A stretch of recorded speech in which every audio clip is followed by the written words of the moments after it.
الحمدللہ رب العالمین والصلاة والسلام علی سید المرسلین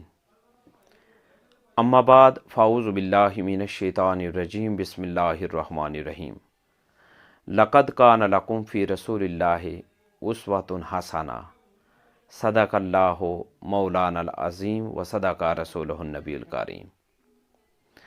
یہ دنیا کی زندگی جو ایک عارضی اور فانی زندگی ہے،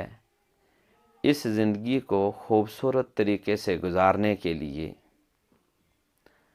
ہمارے پاس ایک ہی راستہ ہے، اور وہ ہے کہ ہم قرآن و حدیث کے مطابق اپنی زندگی گزاریں۔ قرآن کی طرف جب ہم رجوع کرتے ہیں تو قرآن ہماری رہنمائی فرماتا ہے، اور قرآن ارشاد فرماتا ہے کہ لقد کان لکم فی رسول اللہ اسوۃ حسنہ،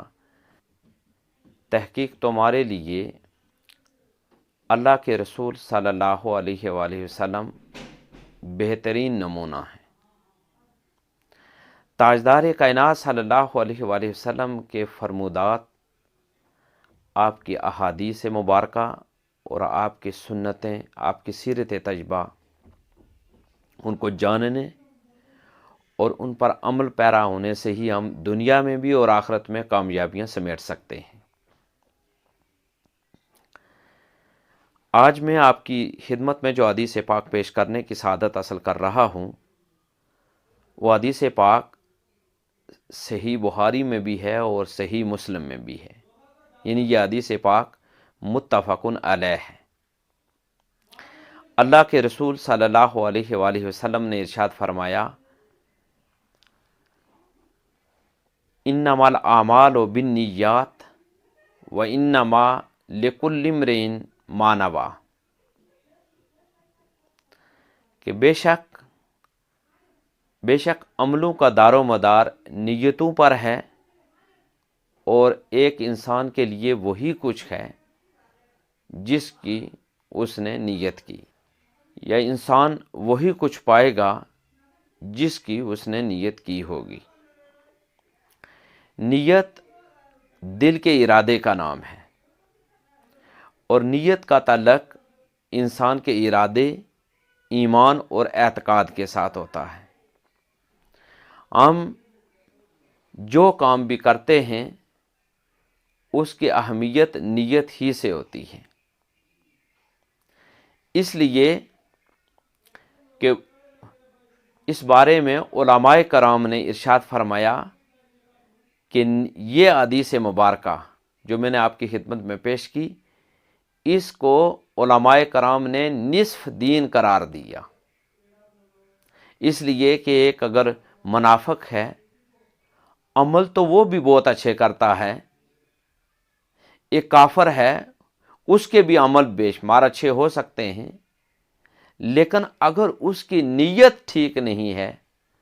تو پھر یہ سارے بیکار و ضائع، اس کے عمل سارے بیکار و ضائع جاتے ہیں۔ اس لیے نیت کر لینے سے اس کام کے کرنے کا ثواب بھی ملتا ہے۔ حضور تاجدار کائنات صلی اللہ علیہ وآلہ وسلم اپنے ایک صحابی کے گھر تشریف لے گئے۔ آپ نے اس مکان کو دیکھا اور اس میں روشن دان کو دیکھا، تو پیارے آقا صلی اللہ علیہ وآلہ وسلم نے صحابی سے ارشاد فرمایا کہ یہ کیا ہے؟ صحابی نے عرض کیا، یا رسول اللہ صلی اللہ علیہ وآلہ وسلم، یہ روشن دان ہے، اور یہ میں نے ہوا اور روشنی کے لیے رکھا ہے۔ تو پیارے آقا صلی اللہ علیہ وآلہ وسلم نے ارشاد فرمایا کہ کیا ہی اچھا ہوتا کہ تم یہ کہتے کہ یہ میں نے اذان کی آواز کے لیے رکھا ہے، کہ یہاں سے اذان کی آواز آئے گی۔ ہوا اور روشنی نے تو آنا ہی تھا۔ اسی طرح حضور تاجدار کائنات صلی اللہ علیہ وآلہ وسلم کی بارگاہ اقدس میں ایک صحابی آتے ہیں اور اپنی پریشانی کا اظہار کرتے ہیں۔ آقا علیہ الصلوۃ والسلام نے ایک صحابی کو نصیحت کی کہ